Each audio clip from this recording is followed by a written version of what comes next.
Good day. Thank you for choosing to join this platform, Direction Forward Memphis. My name is Neil Lewis. I am a Memphian, United States Marine Corps veteran, and I've also held a managerial position over at the VA in Memphis.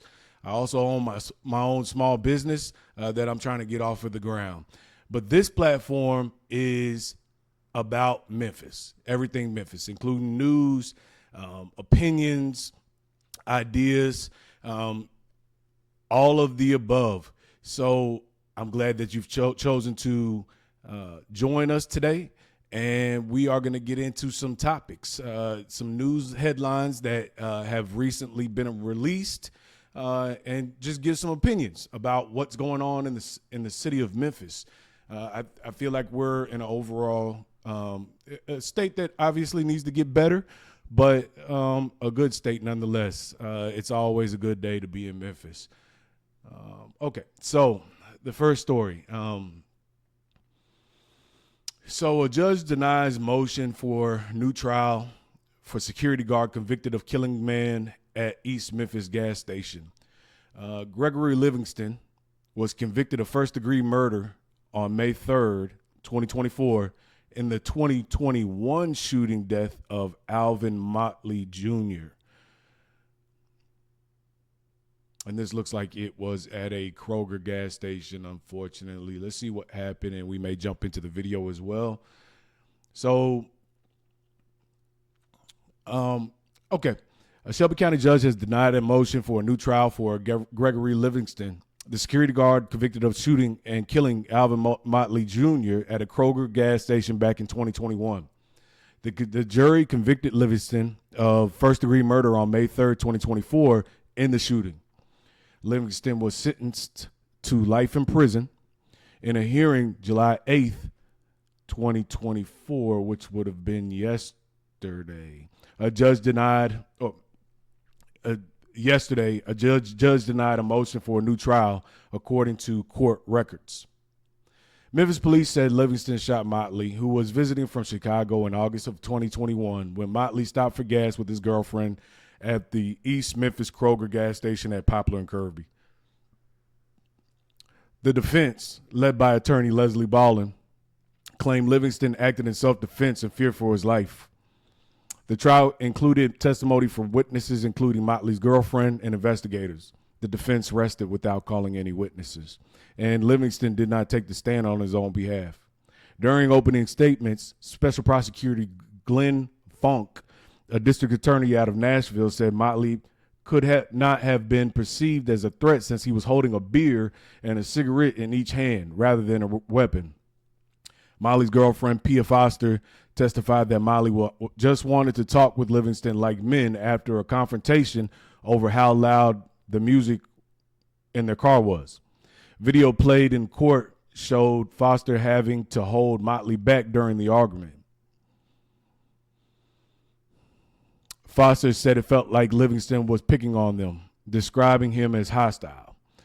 Funk also told the court during the trial that Motley was legally blind and might not have even seen that Livingston had a gun. He said Livingston did not render aid as they waited for first responders. Other witness statements said Livingston told Motley to stop before he walked over. Shelby County Medical Examiner Dr. Marco Ross testified the autopsy and toxicology report showed Motley had a blood alcohol level of 0.221. He was not driving. Traces of MDMA, ecstasy, in his system, and signs of marijuana use. Dr. Ross said there was no way to know for sure how the substances might have affected Motley's behavior. A video expert from DA Glenn Funk's office out of Nashville also testified about surveillance and witnessed cell phone video from that day at Kroger. The video showed Motley walking in the general direction of Livingston. Then Livingston asked Motley to stop and pointed his gun at Motley, shot him, and then Livingston called the police. The video did not show the security guard rendering aid. Yeah, that's really unfortunate. Let's take a look at this video here because I see that it's a screenshot of the location. So this Kroger is at Kirby and Poplar, It is it's a nice area right before you get into the Germantown area on Poplar. I believe that's the last major intersection before you enter the Germantown area. And so it looks like this is a example of racial profiling, unfortunately. That's what it looks like just from, reading the story and seeing those highlighted points that were shown in this excerpt. Let's watch this video.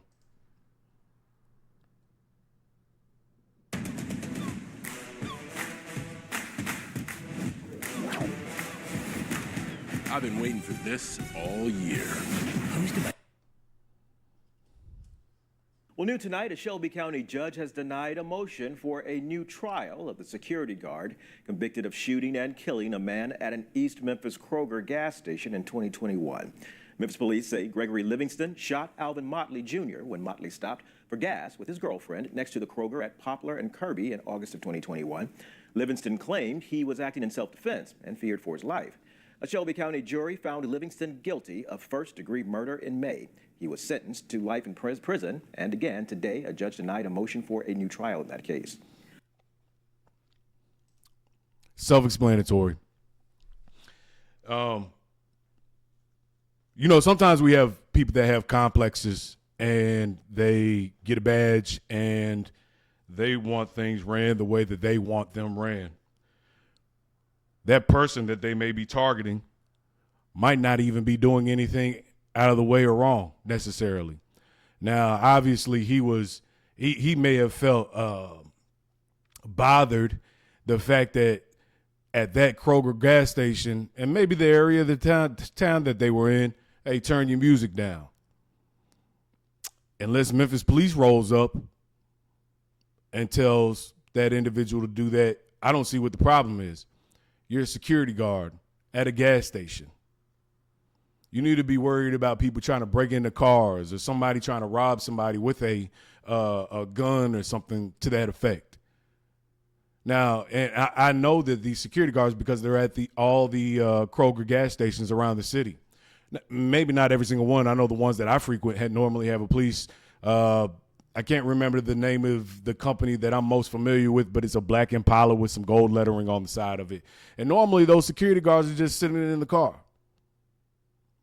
They look like they're more than likely ready to call the police if something happens. I'm sure if they had to jump into action, if absolutely necessary, if somebody's getting robbed or, whatever the case is, then they may be of assistance, but otherwise call the police. This guy was racial profiling from the looks of it.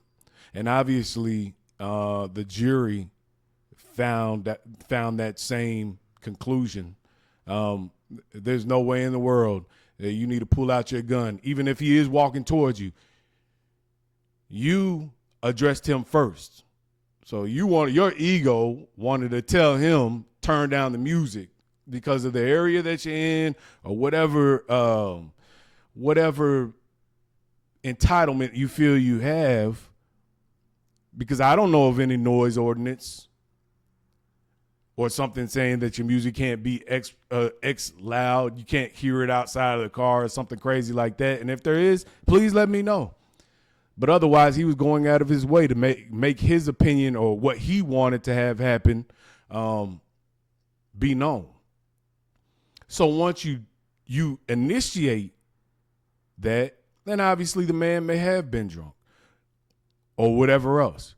But once you initiate that, and then I'm sure you didn't say it nicely, hey, boss, hey, can you do me a favor? Can you tone that music down just a little bit? My earpiece is ringing. My hearing aid is ringing. I can't, get a headache sometimes. He probably would have, but I would imagine he said, hey, you, turn out like that. I saw in the video the lady waving him off. She was literally saying, don't bother us. Let's see if we can catch that one more time to show the lady, even when he came Well, new tonight, a Shelby County jail of the security guard, East Memphis Kroger, 21. Motley Jr. Right there. Motley stopped for Motley Jr. when Motley She stopped waved him off for gas with his girlfriend. Motley Jr. when Motley shot Alvin Motley. It's already an argument. It's already an argument. She said, don't come over here with that. And he's still approaching. That's going to antagonize somebody to get out of the car and say, hey, look, I'll talk to you face to face. Then the guy got scared, obviously. Motley Jr. when Then the guy got scared.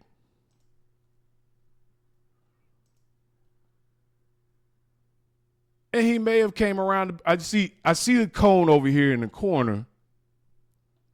The guy's approaching. His shirt says officer. And he looks like he's trying to explain himself there or whatnot. Right here. He looks like he's trying to explain himself. Here's the guy in the car. He's minding his business.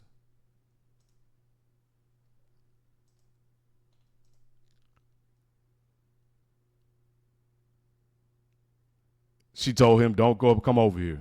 And then next thing you know, the guy has the gun out, pointed directly at Motley because he wanted to come up and talk. Yeah, it's a damn shame. I mean, that's ego right there. He deserves every single minute that he has behind bars. That's not how we handle business. So I'm glad that he did get life in prison, if that's what they deemed necessary. He took somebody else's life. You know what I'm saying? The whole thing's unfortunate. Alvin Motley Jr. wasn't able to wake up the next day. This happened in 2021, so this is 3 years later now. And he just got sentenced. Well, yesterday was the hearing, so he's been in jail. But Alvin Motley Jr. wasn't able to wake up the next day. He wasn't able to see his girlfriend the next day, Miss Pia Foster. So I'm glad that the judge denied the motion for a retrial. Bro, you have to sit there and think about that every single day. It's unacceptable. Things like this can't happen. The individual that's not doing anything, he's minding his own business, he's a passenger in the car, he's not driving the vehicle. And all of a sudden, he's met with confrontation that took his life ultimately. That's just a real sad story. I'm glad that the decisions that were made, and all condolences go out to Alvin Motley Jr.'s family and loved ones and and girlfriend, and it happened the way that it was supposed to. Okay. All right, getting away from that one. And it's just senseless crime that's going on in the city. So, all right, a couple of months back, I was coming out of my driveway. Actually, not coming out of my driveway. I was leaving early in the morning, taking my normal route, and I got onto 240 at Union. Got on the highway going, I guess that's south. It's because I'm going down toward Mississippi, South Haven. And I get to probably the Lamar exit. I pretty much just merge off of that Union exit onto 240 South. And I get down a little bit, and there's nothing but cars, a sea of cars in front of me. Now, luckily, I was able to get off on that next exit. I don't know if it's Norris or something else, but no, as a matter of fact, I rode it out. So I stayed in that traffic jam, and I was in it for a while. So come to find out, at 5 o'clock that morning, and I think this was probably 6:45, at 4 or 5 o'clock that morning, a police officer had pulled over a car, and whoever was in the car decided to start shooting out of the window at the police officer, then fled. So obviously that scene there was that was a crime scene, and Memphis police had to block off part of the highway to do whatever they do during crime scenes. So here's a story, and there was a whole debacle. The person in the car was able to flee and get away, and I believe that his mom and sister, or mom and someone else, helped him stay under the radar for a period of time, and then Memphis police ended up finding him. You know, if you shoot a police officer, it's on and popping. They're not going to play with you. I know that much. So this is the kid, Geronimo Key. And the story, preliminary hearing set for man accused of shooting MPD officer during traffic stop. All right. So a 22-year-old man accused of shooting a Memphis police officer during a traffic stop on Interstate 240 this past March will appear in court today, record show. His preliminary hearing is set to start today. Geronimo Key was charged with several offenses, including criminal attempted first-degree murder and evading arrest, after he was stopped for speeding around 4:20 a.m. Friday, March 8th, 2024. So, yeah, 3 months ago on I-240 near South Parkway, record show. He was later arrested. 4 other people, including his mother and sister, were also arrested.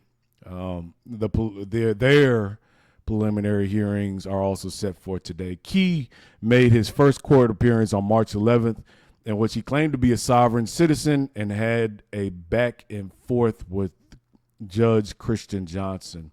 So it was this whole other deal because this kid, and another young man, 22 years old, barely started in his life. In a situation that could have been totally avoidable. I know that there was another story out where this kid, Geronimo Key, did time in juvenile for something that was Geronimo Key, Memphis, Tennessee. Boom, right here. Yeah, in Fayette County. So down the road, down 64, you go down, you hit Oakland, you hit Whiteville, where my grandfather's from, by the way. You hit Somerville, Bolivar, and whatever other cities that are down that way. But come to find out, in Fayette County, he had been in, he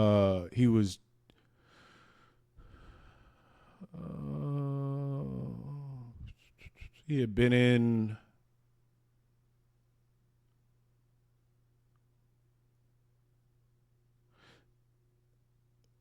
he was taken into custody about a mile.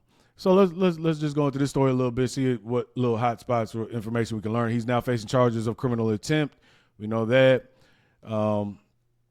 Employ firearm with intent to commit felony and speeding. They attempted to talk to his grandmother. She said she was just learning about it and didn't want to talk.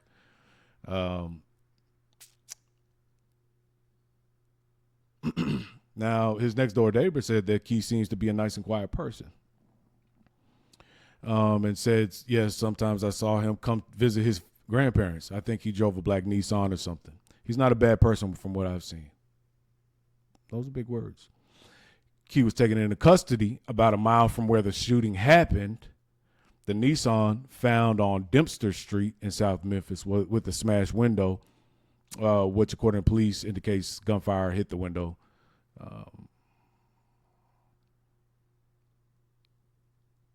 So WREG looked into Key's background. Nothing showed up in Shelby County's adult court, but in Fayette County, Key was one of 11 charged in a disturbance at Wilder Youth Development Center when he was 18 years old.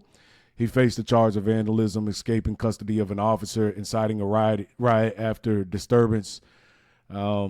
Authorities say several housing pods were damaged in the incident, and cinder blocks were used to break windows, doors, security mirrors, security cameras.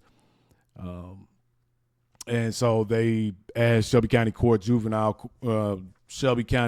Court what landed him in the youth detention center, but they can't release that type of information when the subject is underage.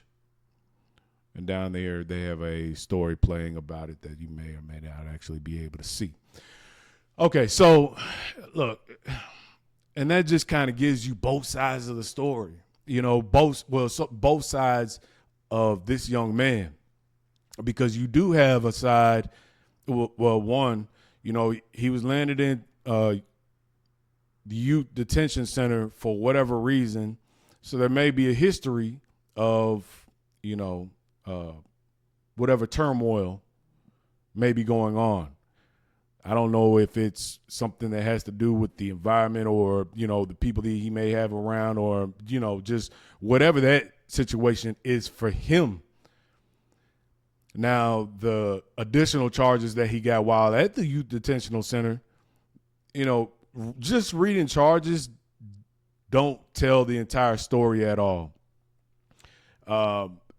Saying that he faced a charge of vandalism, escaping custody of an officer, inciting a riot.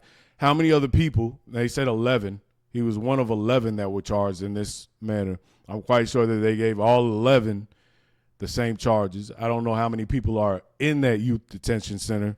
I don't know what was going on leading up to him falling into that circumstance. But obviously, once you're in the system, something happens that's not to your benefit. You're going to get charged and you're going to get convicted for those charges. Those charges are going to stick, unfortunately. But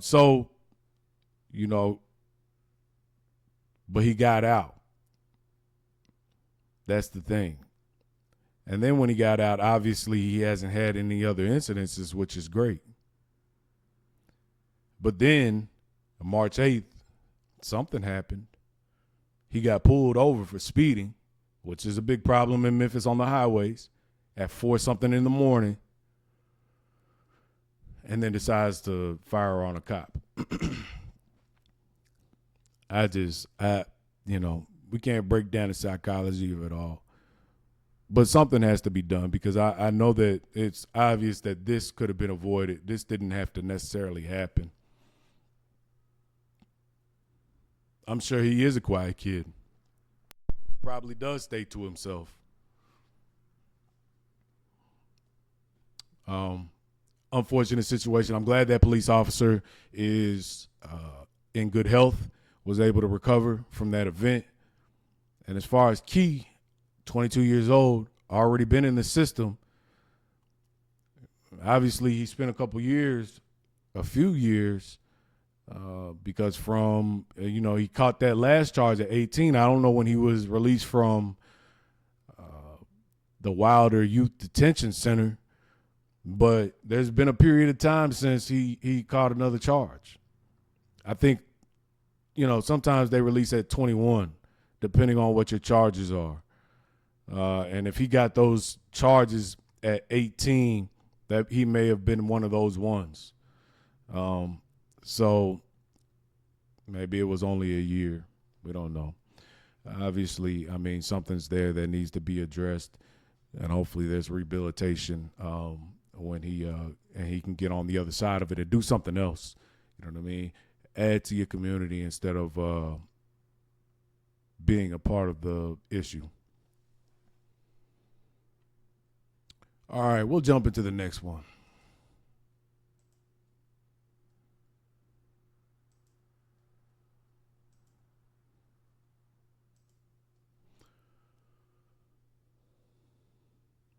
All right, this was kind of crazy. I saw this the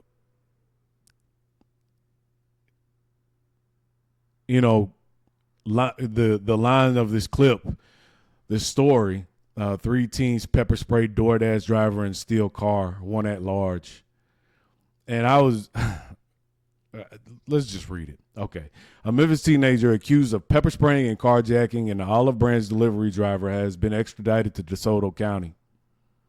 According to District Attorney Matthew Barton, around 8 p.m. on May 12th, 3 boys from Memphis, aged 13, 16, 18, wore ski masks and used pepper spray to subdue a DoorDash driver and steal his car at gunpoint outside the Poke World restaurant on Goodman Road near Pleasant Hill Road. According to the DA's office, the 16-year-old is now in DeSoto County custody and will be prosecuted as an adult. The 13-year-old involved will be charged in youth court. Police say the 18-year-old, identified as Mr. Fleming, is still at large and will face felony charges for his involvement. This investigation was a collaborative effort between the District Attorney Office and Olive Branch Police. Here's the unfortunate thing. All right, you have a DoorDash driver. If you're out doing DoorDash, you're trying to make ends meet, or you're trying to get a little extra money. You're not making it. I'm sure you're not driving around in a Lexus. You're not driving around. You know what I mean? Some people do drive around in nice cars, and do their DoorDash or Uber, and that's 100% their decision to do. And then some people just want to get out and do it just to do it, to be out of the house. So there's a lot of different reasons, but what I say all that to say, it's a shame when you're going out and you're trying to do something for whatever reason, and you pull up and now you have 3. They said it was 8 p.m., so it's starting to get a little darker. You don't know how old these people are. Run up on you. You don't know if that pepper spray can is a gun or not. You get pepper sprayed and get your car stolen. And for whatever reason, people in the Olive Branch, Collierville area don't think that can happen to them. So a lot of people that, you want to call them the bougie people, you know what I mean? They'll go live in Germantown, Collierville, and Olive Branch because they don't want to be around the whatever in the city.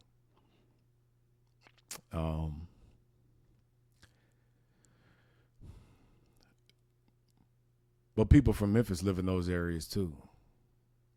Now, in this case, obviously, they say he's a Memphis teenager, but I just know that crime can find you anywhere. I don't think it's a Memphis thing. It's a crime thing, and it's catching the youth. Let's see when was May 12th? That's the real question. Okay, so May 12th, let's go clear all that crap out. All right, so So May 12th was a Sunday. It's a Sunday. I know that was around the time that kids were getting out of school. I don't know if these kids were out of school yet, 13, 16, and 18. I would imagine that if they weren't already, they were very, very close to being out of school. Sunday at 8 p.m., I guess I can't pull anything from that. I mean, on the weekend, sometimes you know that, like if it's a Friday or Saturday night, certain things tend to happen more, or they may not be, involved in anything. So they just want to go out and do something dumb. But what these kids don't realize is this is with them for the rest of their life. And again, it boils down to now at this point, actually doing something, for the children before they start getting into this mode of things, stealing. I'm not in that. I won't even call it industry. I'm not in that area of expertise or skill set. I know that there's a lot of groups out there that are trying to communicate with younger boys and girls, and they're trying to be vocal about what the right things to do, things that they can be involved in outside of doing things like this. We really need to prop those people up and find a way to get that voice out there. And, we need a megaphone, and hopefully I can get in that part of it. But a megaphone to prop up whatever the agenda is for the people that are actually working with these kids, because it's absolutely important at this point.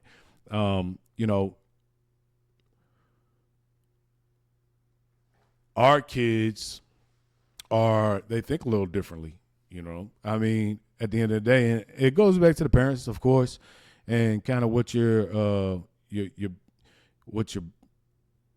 told as you're coming up. But again, it takes a village, because you're not always going to be around your parents. I wasn't always around my parents one way or the other. I was outside too. But I knew what to and what not to do. There was a period of time when I started thinking I was going to, do something, but I knew better than that. I knew the consequences. And that's what had me act right, because I knew the consequences. So maybe that's something that needs to be clearly communicated. But right now, nobody really necessarily cares about consequences at all, it seems like, because at the clip that it's going, it's obvious that the consequences aren't stopping the actions. So that's a tough deal. I mean, we really need to sit down and look at that very, very closely. And then again, it's planning, it's implementation, putting that plan on a paper, disseminating, pulling in the right people, getting whatever funding necessary. And then there's action, when you put your foot on the ground and you actually execute whatever that plan is, and then the result.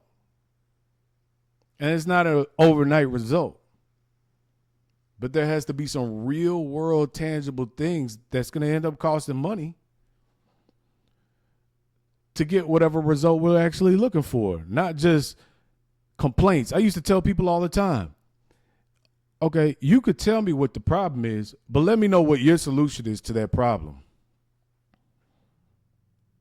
That's the part. We need to know what the solution is to the problem. So I wholeheartedly hope that we can come up with something and be in stride, or be locked in step with each other with a game plan and start to get wheels moving on something that's absolutely important. But this is a sad story, and we will follow up to see what happens to these three young men. And again, they don't let juvenile court won't release any information for underage children, so we ultimately don't know unless they're moved over to adult court. So, I mean, you don't know what happens to someone that's younger. So we don't know the result of the process necessarily. So how do you address it properly? You have to get even before that, so we'll keep on talking about it though, 100%. And I'd like to know your comments on this specifically, and children underage that are caught in these bad cycles. On to the next one.